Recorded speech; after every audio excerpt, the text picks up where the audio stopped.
तो आपने ये कहावत तो सुनी ही होगी कि कर्मों का फल कोई टाल नहीं सकता। हम इस जीवन में अच्छे और बुरे कर्म करते हैं, सोचते हैं कि कोई देख नहीं रहा, पर एक अदृश्य शक्ति हमेशा हमारे कर्मों पर नजर रखती है। जैसा बीज बोओगे वैसा ही फल मिलेगा। आप जो करते हैं वही आपको लौटकर मिलता है। पर क्या आपने कभी सोचा है कि ऐसा क्यों होता है और कैसे? क्या सच में हमारे कर्मों का फल मिलता है? आइए इस प्रेरणादायक कहानी के माध्यम से समझते हैं कि कैसे कर्मों का चक्र चलता है और हमें कब और क्यों अपने कर्मों का फल भोगना पड़ता है। इस कहानी को अंत तक सुनना ना भूलें, क्योंकि यह आपकी सोच को बदल देगी। और आप इस चैनल पे नए हो तो चैनल को सब्सक्राइब करना ना भूलें। तो चलिए शुरू करते हैं। एक छोटे से गांव में रघु नाम का एक किसान रहता था। उसका जीवन बाहर से देखने में तो साधारण था, पर अंदर ही अंदर उसकी जिंदगी में कई सवाल और उथल पुथल छिपी हुई थी। रघु को गांव वाले चालाक और धोखेबाज समझते थे, क्योंकि उसने अक्सर अपने फायदे के लिए लोगों को धोखा दिया था। लेकिन अजीब बात यह थी कि उसके बुरे कर्मों का फल उसे कभी दिखाई नहीं दिया, और यह बात गांव वालों के बीच चर्चा का विषय बनी रहती थी।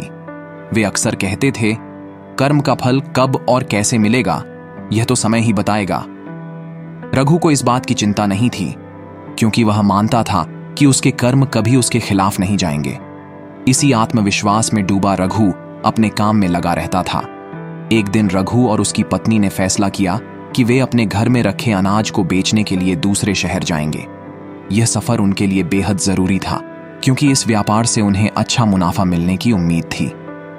रघु ने अनाज को बेचने का सारा काम अच्छे से किया और उन्हें पर्याप्त धन मिल गया। उन्होंने सोचा था कि अब उनकी आर्थिक स्थिति बेहतर हो जाएगी, लेकिन नियति को कुछ और ही मंजूर था। जब वे उस शहर से लौट रहे थे तो वीरान और सुनसान सड़क पर उनका सामना अचानक कुछ डाकुओं से हो गया। डाकुओं ने उन्हें घेर लिया और उनके पास जो भी धन और सामान था सब कुछ लूट लिया। इस लूटपाट ने रघु और उसकी पत्नी को बुरी तरह से तोड़ दिया। अब वे अजनबी शहर में बिल्कुल धनहीन और सहारा विहीन थे। एक ओर जहां रघु इस भयानक स्थिति से जूझ रहा था, वहीं दूसरी ओर उसकी पत्नी भी चिंतित और डरी हुई थी। वे दोनों सोचने लगे कि अब आगे क्या करेंगे। इस अजनबी शहर में न कोई जान पहचान थी, न ही कोई मदद का सहारा। लूटपाट के बाद निराश और परेशान रघु और उसकी पत्नी अजनबी शहर में भटकते रहे, जब तक कि उन्हें शहर के बाहरी हिस्से में एक छोटी सी कुटिया दिखाई नहीं दी। यह कुटिया एक सिद्ध महात्मा की थी, जिनके बारे में सुना था कि वे जरूरतमंदों की मदद करते हैं और सही रास्ता दिखाते हैं। रघु ने सोचा कि शायद महात्मा उसकी मुश्किल को हल कर सकते हैं। थकान और चिंता से ग्रस्त वह अपनी पत्नी के साथ महात्मा के पास पहुंचा। कुटिया के बाहर बैठे महात्मा कुछ शिष्यों को उपदेश दे रहे थे और उनके चेहरे पर शांति और ज्ञान का तेज साफ झलक रहा था। रघु ने उनके चरणों में झुककर उन्हें प्रणाम किया और अपनी पूरी आपबीती सुनाई, कैसे डाकुओं ने उनका सब कुछ छीन लिया और अब वे बिल्कुल असहाय हो गए हैं। रघु की बातें सुनकर महात्मा गंभीर हो गए और उन्होंने उसकी परिस्थिति को ध्यान से सुना। उन्होंने रघु की स्थिति का आकलन किया और फिर शांत स्वर में बोले, जीवन में हर संकट किसी न किसी सबक के साथ आता है। यह कर्मों का खेल है और इस वक्त तुम्हारे सामने जो कठिनाई आई है वह भी तुम्हारे कर्मों का ही फल है। परंतु यह समय निराश होने का नहीं है, बल्कि धैर्य और विवेक से काम लेने का है। महात्मा की गहन दृष्टि ने रघु के भीतर की परेशानी को देखा और उन्होंने समाधान देने का निश्चय किया। उन्होंने बताया कि शहर में एक धनी सेठ है जो अपनी शर्तों पर लोगों की मदद करता है। सेठ से मदद लेने के लिए रघु को अपनी पत्नी को गिरवी रखना होगा। यह सुनकर रघु पहले तो हिचकिचाया, परंतु उसकी हालत ऐसी थी कि उसके पास और कोई विकल्प नहीं था। महात्मा के सुझाव पर रघु और उसकी पत्नी सेठ के घर पहुंचे। सेठ ने महात्मा की बातों का मान रखते हुए रघु को एक निश्चित धनराशि देने के लिए सहमति जताई, पर इसके बदले रघु को अपनी पत्नी को गिरवी रखना पड़ा। रघु ने भारी मन से अपनी पत्नी को गिरवी रखा, यह सोचकर कि वह जल्द ही धन कमाकर अपनी पत्नी को छुड़ा लेगा। धन लेकर रघु ने एक बार फिर से अपने व्यापार को शुरू किया। महात्मा के बताए मार्ग पर चलते हुए रघु ने सेठ से मिले धन का उपयोग अनाज का व्यापार शुरू करने में किया। उसने छोटे किसानों से सस्ते दामों पर अनाज खरीदा और इसे शहर में ऊंचे दामों पर बेचने लगा। उसकी चालाकी और व्यापारिक दृष्टिकोण ने उसे जल्दी ही लाभ दिलाया।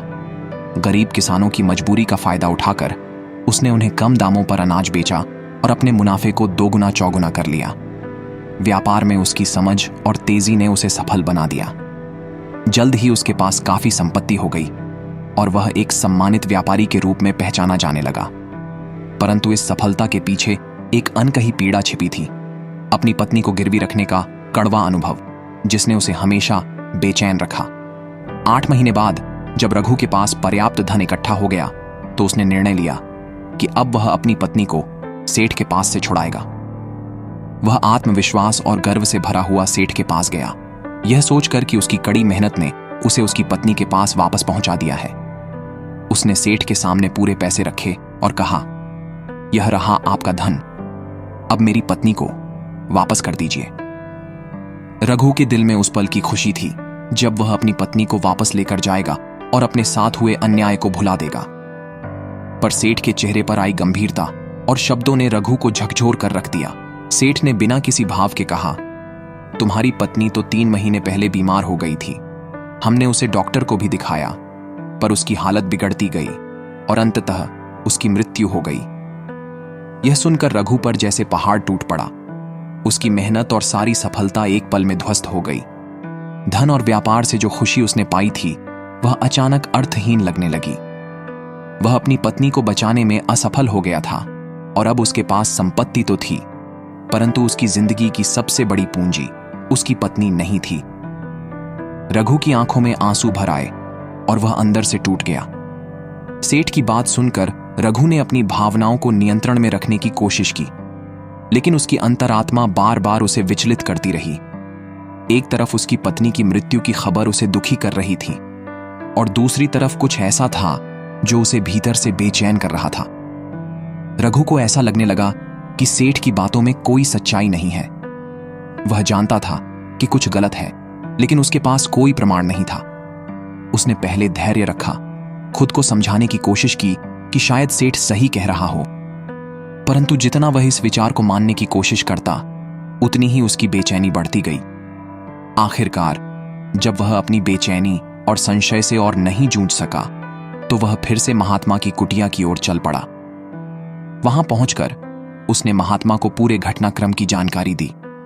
कैसे सेठ ने उसकी पत्नी की मृत्यु की बात कही और उसने विश्वास करने की कोशिश की, परंतु मन का द्वंद्व उसे चैन नहीं लेने दे रहा था। महात्मा ने रघु की बात बड़े ध्यान से सुनी और उसकी आंखों में सच्चाई की झलक देखी। महात्मा ने कहा, रघु, तुम्हारे संदेह सही हैं। सेठ ने तुम्हें धोखा दिया है। तुम्हारी पत्नी अभी जीवित है। वह सेठ ने तुमसे झूठ बोला है ताकि वह तुम्हारी पत्नी को अपने पास ही रख सके। यह सुनकर रघु को एक और राहत मिली कि उसकी पत्नी जीवित है, लेकिन साथ ही उसे इस बात पर गहरा धक्का भी लगा कि सेठ ने इतना बड़ा धोखा किया। महात्मा ने रघु को समझाया कि अब समय आ गया है कि वह सच्चाई की तलाश में आगे बढ़े।